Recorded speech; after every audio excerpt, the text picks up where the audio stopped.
खुलुमबाय बिटिआरनि चेनेलाव गासैखौबो बरायबाय। आंनि चेनेलखौ साबस्क्राइब खालायखैबा साबस्क्राइब खालायदो आरो बे खाथिनि बेल आइकन बेलखौ बुदों जाहाथे गोदान भिडिअ सिगांग्रो नटिफिकेसन मोनो।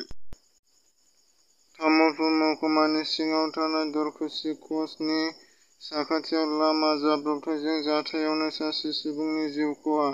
रङियानिफ्राय भुटान थांनाय राजा लामानि दरखुसि सकनि सेराव टेम्पु आरो स्कुटि मोखांजों मोखां सौग्रावलायनानै हख्रा जाब्रबथाय जायो। बे जाब्रबथायाव स्कुटि सालायगिरिया जायगायावनो जिउ गोमायो। टेम्पु सालायगिरि आरो बिजों लोगोसे फैफानाय सानै सुबुङा गोबाङैनो जखम जायो। साखाथिनि सुबुंफोरा फोरमायनाय बायदिब्ला जिउ खहा जानाय सुबुङा दरखुसि ओनसोलनि न'माइ होननानै मोनथिनो मोन्दों। आसाम रायजो बिजेपि राजखान्थि हान्जानि गोदानै आफादगिरि महरै भबेश कलितानो बिबान होबाय।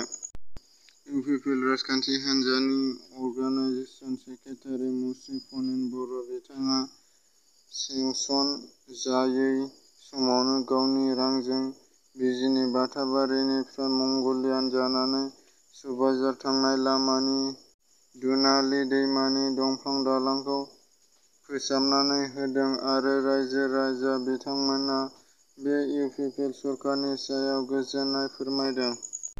आसाम आयेन आफादनि जथुम्मायाव बर' रावजों जथुमनि हाबाफारियाव बाहागो लानाय आरो सेथि दैखांनो आरो जायखिजाया फोरमायथि होनाय बर' रावजों दैथायनो एमएलए नरेश इस्लारिजों लोगोसे साफ्रोमबो बर' राव रोंनाय आयेन आफादनि सोद्रोमाफोरखौ खावलायदों। आसाम आयेन आफादनि बिबुंथि बिस्वजित दैमारि। बिथाङा उदालगुरि जिल्लानि टंला नोगोरनि कमिटि बेन्दोंआव गोबां दाउब' फोथैनायनि सायाव ओनसोलनि रायजो राजाफ्रा गोबां दुखु मोननाय फोरमायदों।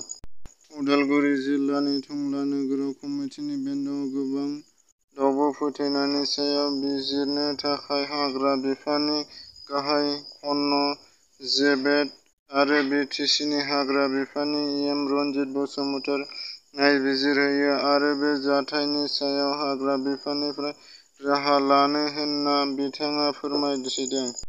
जोंनि भारत हादराव 24 घन्टानि गेजेराव 50,000 कभिड-19 पजिटिभ मोननो हादों आरो गासै जिउ गोमानाया जाबाय 1,183।